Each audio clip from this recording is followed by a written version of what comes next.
Hi friends, welcome to Raj Kalyan videos. మనం ఈరోజు నీతోనే ముగియని ప్రేమ కథలోకి అడుగు పెడుతున్నాం. మరి స్టార్ట్ చేద్దాం. ఇంకా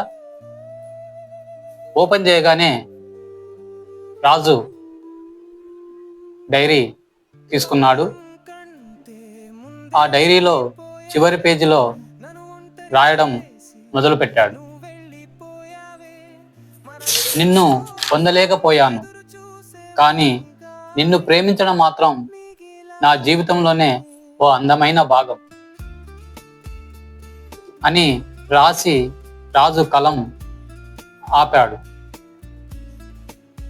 ఒక్కసారిగా కన్నుల నుంచి వచ్చే కన్నీటిని ఆపుకుంటూ రాజు మళ్ళీ కలాన్ని ముందుకు కదిలించాడు. మన కథ ముగిసింది, కానీ నీపై నా ప్రేమ ఇంకా ఉంది.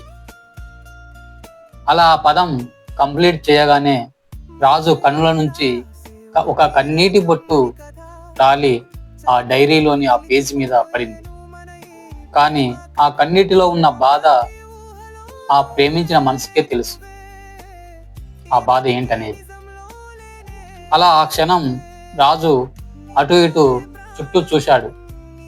అక్కడ ఆమె కనిపించలేదు, కానీ రాజుకు ఆమె గుర్తొచ్చింది. మరి ఈ కన్నీటికి కారణం ఎవరో తెలుసుకుందామా?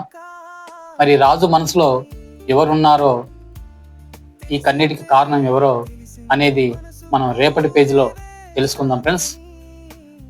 మరొక వీడియోతో మళ్ళీ కలుద్దాం.